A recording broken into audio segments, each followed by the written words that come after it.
Hi, and welcome to the latest episode of the Leadership Lab. I'm your host, Adam Harris. Today, I'm joined by Kelvin Wright, CEO of Venture Taranaki. Kelvin, let's start off with, what does the CEO of Venture Taranaki do on a day-to-day basis? Well, really just working with our team, looking at the opportunities to grow the Taranaki economy, which is really about job creation. It's about attracting investment to the region and helping organisations grow their own revenue.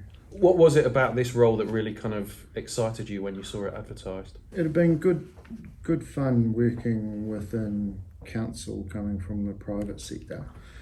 And I guess it seemed to be a good fit in terms of not motivating somebody's new holiday home or new sports car, but actually the value creation being for the community. And then when the job at VT came up, an opportunity to put my sort of private sector background and the public sector together, hopefully for the betterment of the region through that economic function, was really what the attraction was. So let's just talk a little bit about your history, because you've had quite a journey to get to this point. I've got a couple of notes, but I'd love for you to kind of just share some of the things that you've done over your time. Right, so I'll give you the full career history actually. So I come from I was privileged to have older parents actually. So my father was 54 when he had me, and come from sort of that generation prior to most of my friends' parents. So when it come time to look at a career, it was in the time of get a trade and you've got it made. Yeah. So university wasn't an option. My parents were retired and couldn't afford it. Student loans hadn't yet come into play.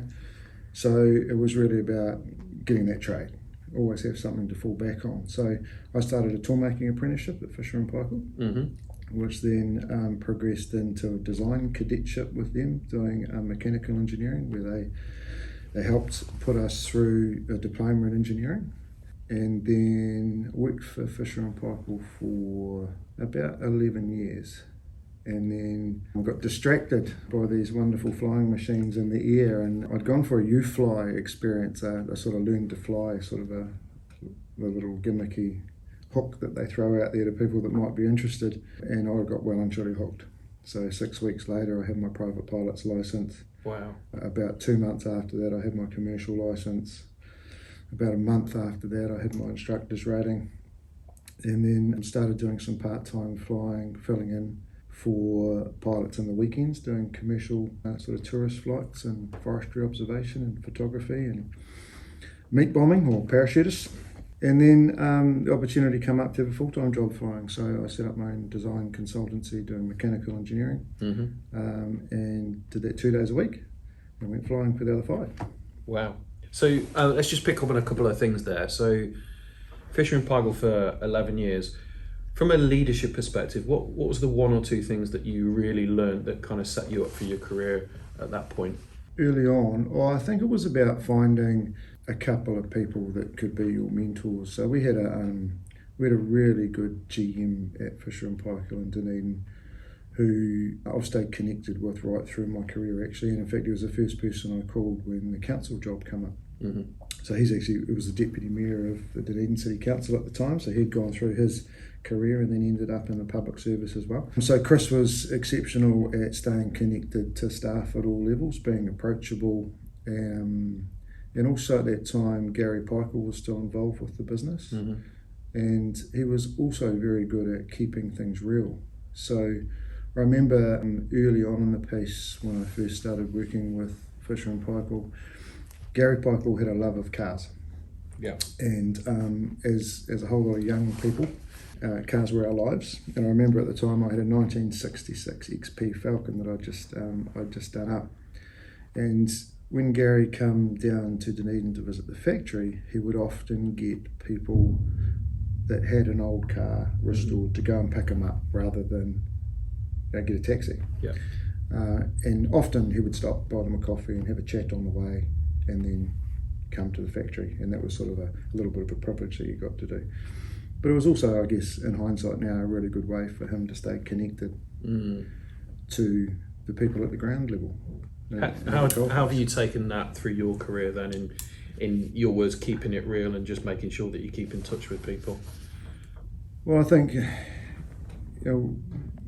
what that comes down to, I think, is just authentic leadership, and being yourself. I mean, you spend far too much time in these leadership roles to try and be somebody that you're not. So you'll either be successful being yourself, Yep. or you won't be successful, and either way, that's quite a good outcome. So for me, really what I saw in Gary and Chris was just these really authentic leaders that were quite prepared to be real and have a conversation about day-to-day matters with anybody at any level of the organisation, and just stay connected and therefore have that relationship. So I still try to do that today. And is that a conscious decision, or is it now ingrained and subconscious, and you just see an opportunity, you see somebody like, oh, I need to make sure I spend some time with them? So a bit of both. I think I'm a bit of a natural extrovert. I like people. I don't mind talking. So there's the balance, I guess, is making sure that you get to the quiet people in the organisation as well. That you're not seen to be picking favourites or only talking with certain groups, particularly in big organisations. So I used to do a lot of managed by walking at the council, being a big organisation, and just make sure that I was circulating in amongst my teams regularly and stopping and chatting, and not necessarily all about work either. It was often just about maintaining that connection about what was going on the weekend. So just talking about the aspect of the flying, what was it, or what is it about flying that just kind of got you? Like, I saw your face became, even now it's a lot more animated. What is it about flying that just massively, that you love it so much? I'm not sure, actually. There's a certain freedom that comes from being up there in the sky. I really enjoyed the instructing. I think that was the sort of the peak of it for me. So I was able to be lucky enough to be chief flying instructor for an aero club and flying school. And got to teach people to do some weird and wonderful flying in the backcountry, landing on riverbeds and beaches and in and out of Milford Sound and what have you. And not only was it a privilege, but it was just a lot of fun just to work with people and I guess just teach them. And I guess that's what I try and do in my leadership role now, is to try and mentor new people to come through. I like to have an exit strategy for myself, which means that it drives succession planning for your team. So yeah, it's good. It's a really great time flying down in the South Island. I spent 6 summers working for a pretty boutique business that run out of the Lindis Pass, that brought in pilots from the States and Europe and took them on flying tours of the country and gave them a New Zealand licence and made sure they didn't run into anything hard and made their job easy by doing all the radio work. So no, it was fantastic. And so, are you still able to get out and do much flying now? It's one of those things that if you're doing it, you need to do it regularly and do it well. And I saw many people during my time instructing that didn't do it regularly. So I hold myself to the same account. So I don't fly at the moment because I'm not able to do it regularly enough to be safe. So, yeah. I'm here with Kelvin Wright, CEO of Venture Taranaki. Kelvin, talk to us from pilot to working in the council. What happened in between that period? So a lot of engineering. So I went from having my own mechanical design business to doing a lot of work for one company, and joined that company as their design manager. And that coincided with the decision to have a family with my wife as well. So going from the lifestyle job of being a pilot and a bit of contracting, looking for actually a regular, stable income. So I joined an engineering company as the design manager. And then ended up working through business development and then helping manage the business, setting up some other business streams and manufacturing around the outside of that business. And I guess that was when a saying of my father come back to me was, you don't know what you don't know. So things have been going well. I didn't know what I didn't know, so I thought I'd better go and find out. And I'd also run into a friend of a friend whose wife had just completed an exec MBA at Massey, and spoke to her, and it seemed like a pretty good option. Now, the exec MBA at Massey was one that allowed you to effectively qualify without an undergraduate degree. Okay. And you had to go through a series of interviews for the panel to be comfortable that you had equivalent experience. So you had to have about 8 years in a management position, and then you got put like what felt like going through the Shark Tank, which was okay. And they saved some positions. So out of the 45 positions on the course each year, I think there was about 5 that were kept aside for people without undergraduate degrees. So I went and embarked on that journey, which taught me the things that apparently I did know. and taught me how lucky I'd been in some areas that I didn't know. It was a really great experience. High pressure environment, trying to hold down a job, a family, and do an MBA in a couple of years. Yeah. I still remember the course director saying, the MBA does stand for Marriage Breakup Association. And he said, at the end of the day, yes, it is high pressure, but actually that's the environment you're going into. You're constantly going to have to balance home and work and certain pressures. And so, if you make it through this course, then you've probably learnt the skills. What was the one thing that you learnt about yourself through those 2 years? It would probably be around just that ability to pick up learning at a later stage in life. I thought that it would be quite a challenge, and I think it was for the first 3 or 4 papers, just re-engaging the brain in a different way. Learning again. But actually it wasn't as bad as you might think. So I know a lot of people are hesitant to go back to further learning later in their careers, but actually it wasn't as bad as you might think. So I think it was easier than I expected. And I think also the learning to work under that pressure environment. So doing 4-day weekends with 50 people, effectively being put under pressure, still writing assignments, finishing presentations at 5 o'clock in the morning for a 9 a.m. presentation to an investor group in Christchurch or Wellington. Yep. You learn to prioritise the things that mattered and not get distracted by the fringe. So it was quite a good environment to go through. Certainly a heavy load, but I really valued my time. Do you think that set you up for an aspect of something that I call wargaming and situational experiences, so that as you then kind of enter into kind of the council and now in your role at VT, in kind of going, nothing actually is new because you've kind of done a lot of this sort of stuff before and being under the pressure? Yeah, absolutely. I think what it teaches you is to break down complex tasks into smaller steps and just approach them in a sort of a calm and consistent way. I mean, getting wound up about a complex situation doesn't help anybody get through it, yourself or your staff. So it's just about prioritisation and breaking down those complex tasks into easy, understandable steps that, in my case these days, I can sort of share with others to help pull together the solution. So I think it does teach you just to be a bit more cool, calm and collected and consistent. So how did you end up in local government then? Well, I was working in engineering, and at the time, full credit to the council, they were looking to bring some people into the organisation that were from the private sector. And so at the time, I wasn't anything particularly special. I think every sort of GM level person in the region just about got a phone call, or in the district got a phone call, would they be interested in working at the council? So nobody ever died from having a cup of coffee and a chat. So went and did that, and also sort of reflected back. My father was actually Clerk of Works. Was his last job back in the county council days.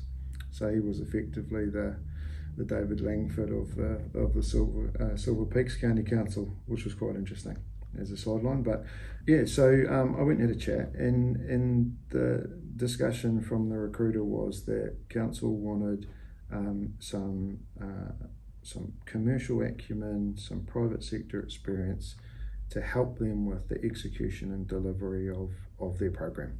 Some fresh thinking. And so that sounded pretty good actually. So put my name in the hat, had some interviews, met the executive team of the day. So that was Barbara McKerrow had left at that time. There was an acting CE in place, and had a really amazing team at that time. They were so good.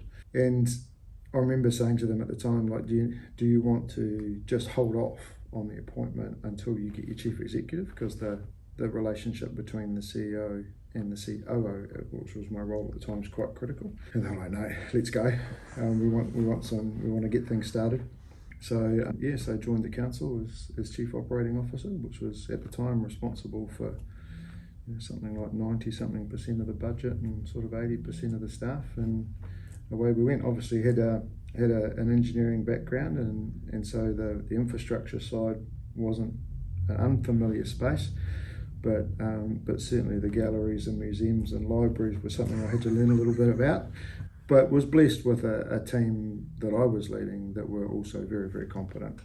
So it made my job easy. And ultimately they were, to a large degree across their detail. And so then my role sort of evolved into little projects and little problems that were sort of a bit unique and needed perhaps a different approach. So what's the one thing that you're most proud of during that period?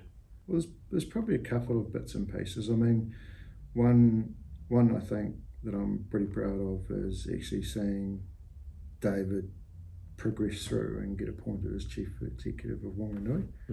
David was young, keen, aspirational when I first met him some 6 years ago, and to be able to sort of offer some support and assistance to David. He also challenged me quite a bit as well, which was really good, but good to see David progress through to sort of what his clear goal was 6 years ago, was he wanted to be a CEO.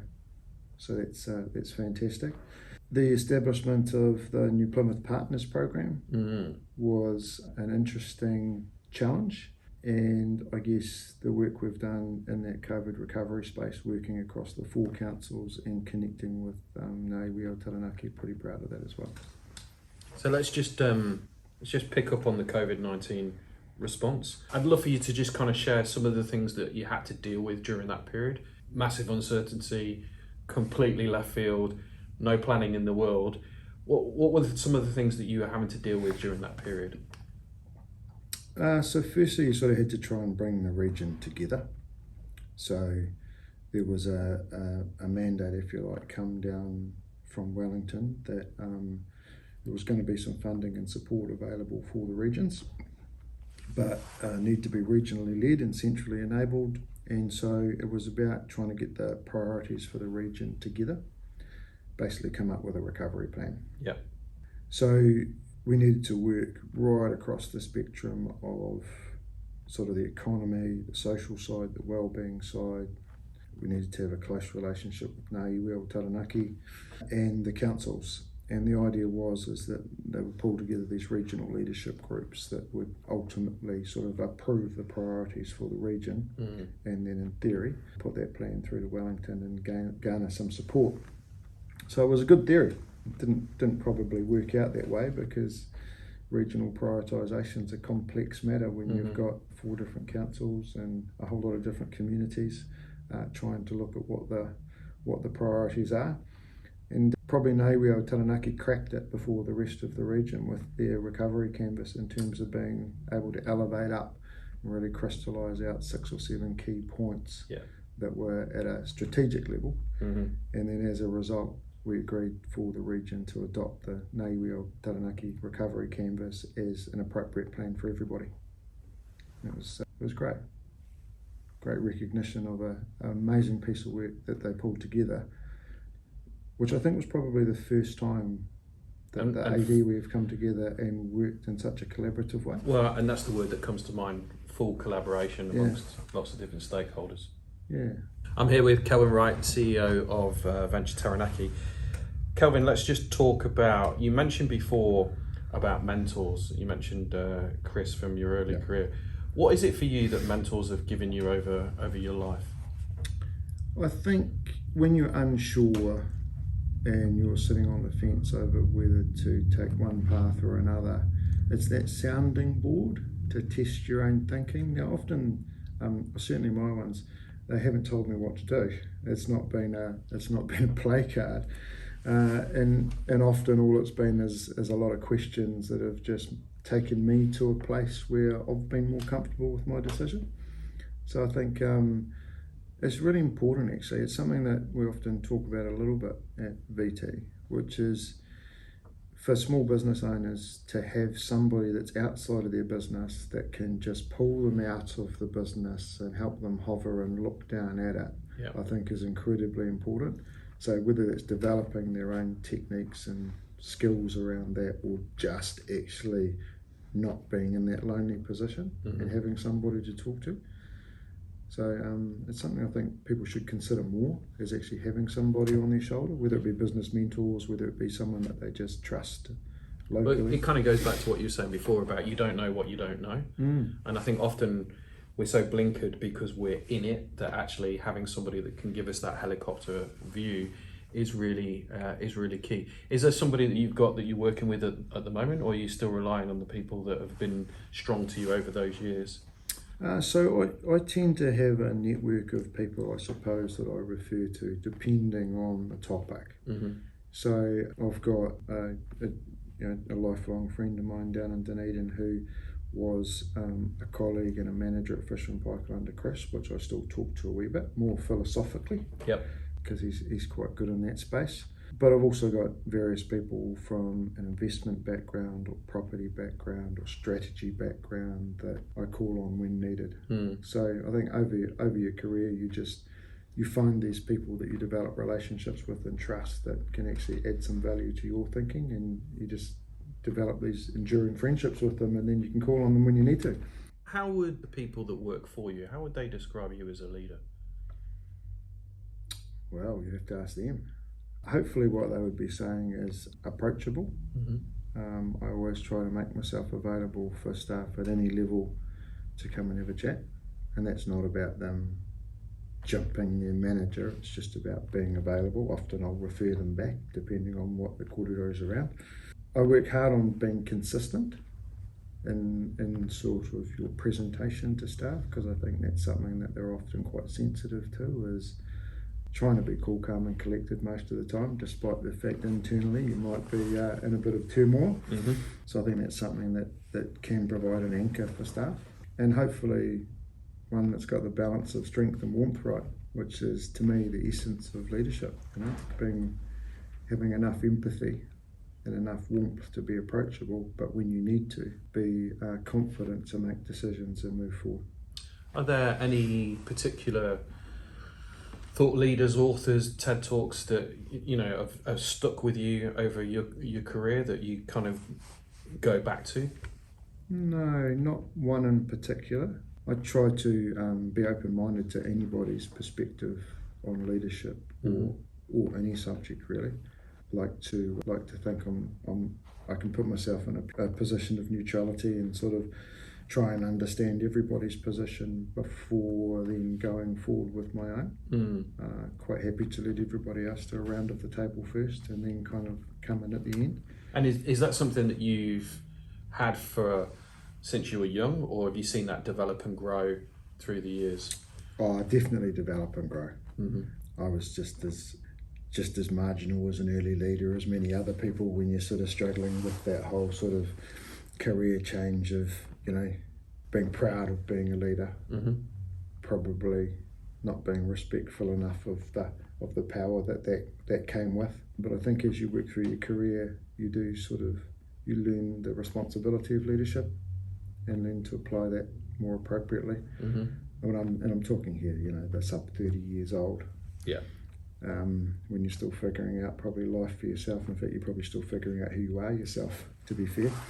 So I think, there's certainly lessons to be learned through your leadership career about just being open-minded, not holding too tight to your own opinions, so that you can have the benefit of that diversity of thought that you actually often choose to surround yourself with. Yeah. So there's no point going out of your way to surround yourself with diversity and then not listening to it. I want to pick up on something you said earlier. You mentioned this aspect of always having an exit strategy. I often, when I'm speaking to leaders, I always say that any individual's sole responsibility is to make themselves redundant, because then they're delegated and elevated through.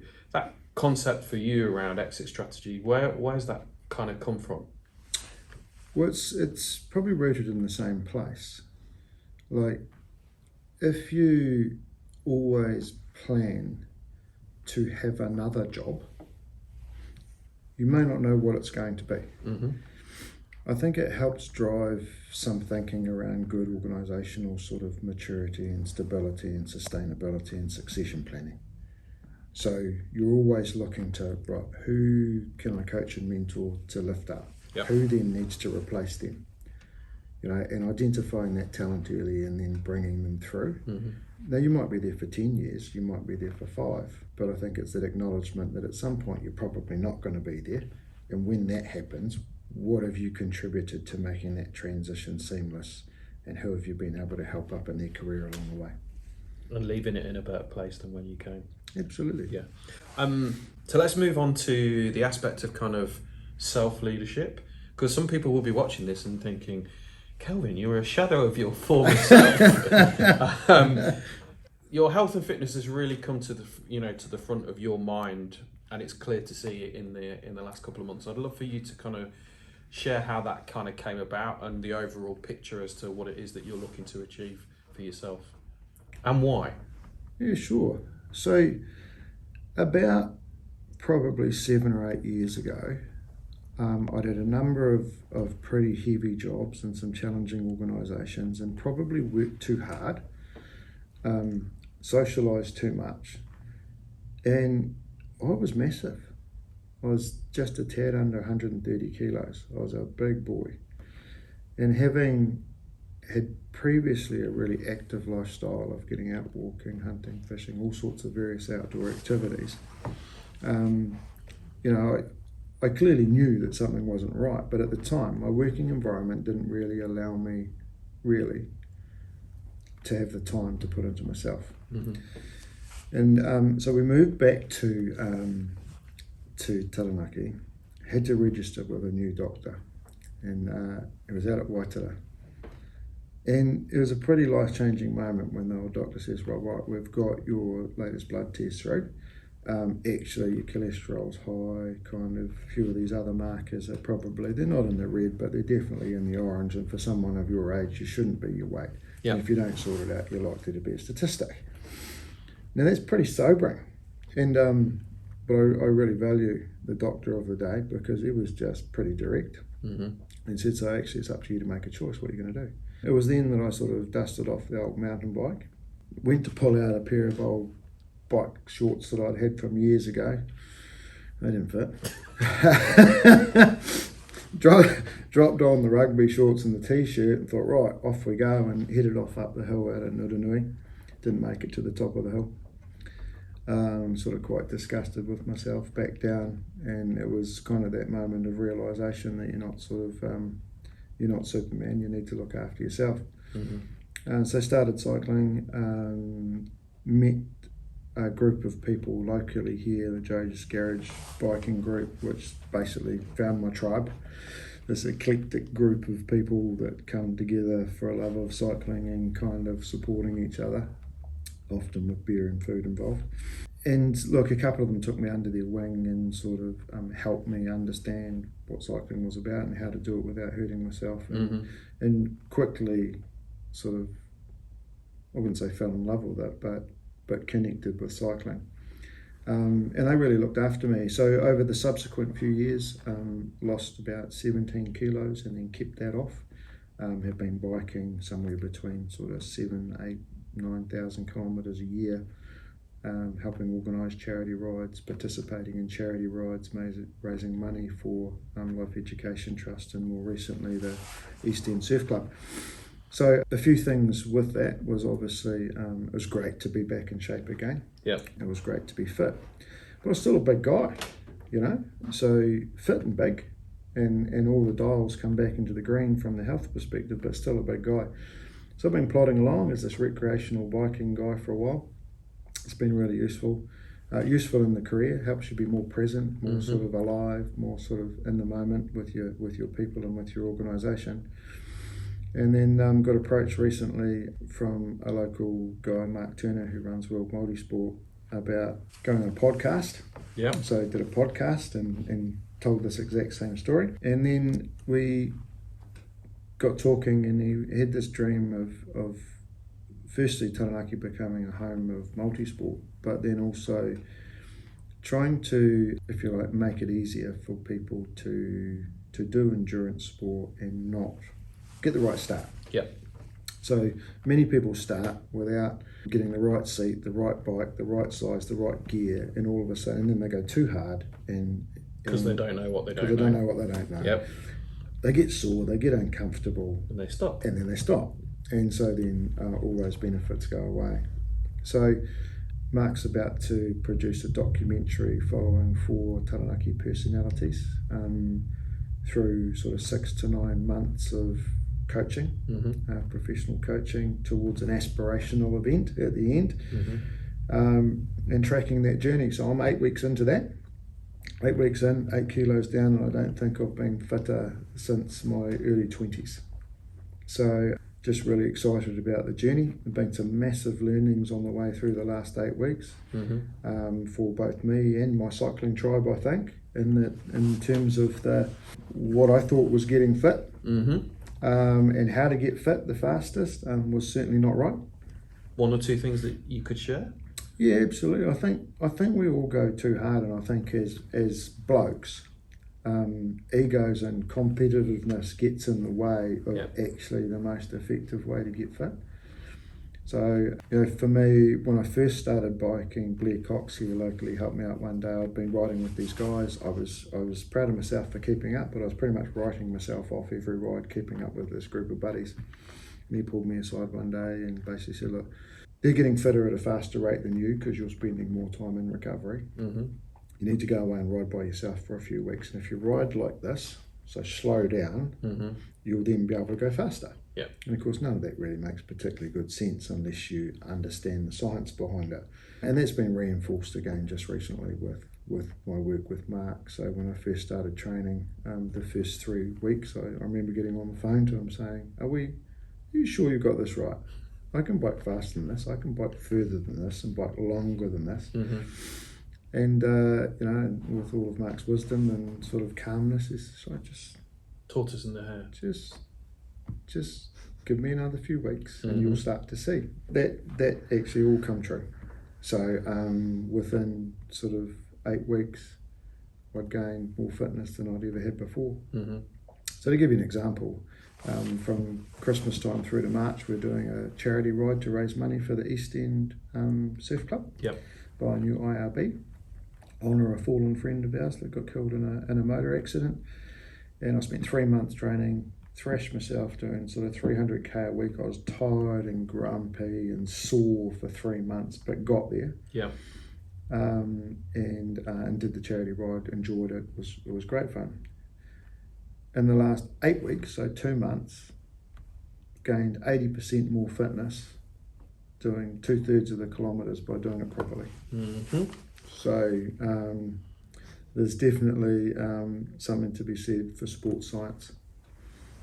And a couple last questions. What's the big vision? What's the end point for you with that?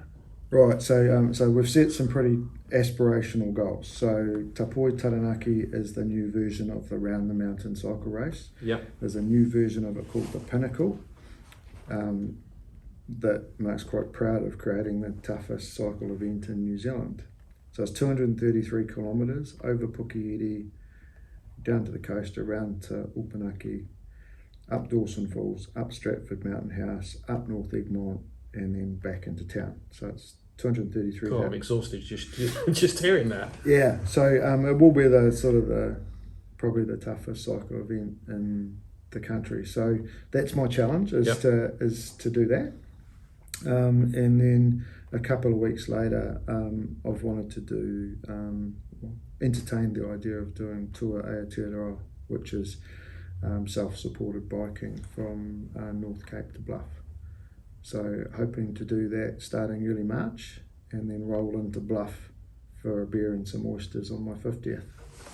Wow. So that's 3,000 Ks back to back, hopefully do it in sort of something like 17 or 18 days. Well, I wish you the best of luck, but knowing the training plan that you're going to have is going to be up to it. Last question.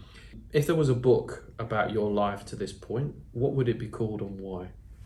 I have no idea. I have no idea. Man, I have no idea. As you can probably tell, I've been lucky to have experienced a lot of different things in a few different sectors and careers. So it would be full. It might be reasonably big. I've also met a lot of really great characters, so maybe that's something for retirement. Capture the journey. Awesome. Who knows? Kelvin, thank you very much for joining on this. It's great to meet people, leaders within the region, and find out their backstory just around their life, but actually also what has shaped them and made them into the leader that they are today. and also the leader that they're going to be in the future. Thank you for watching.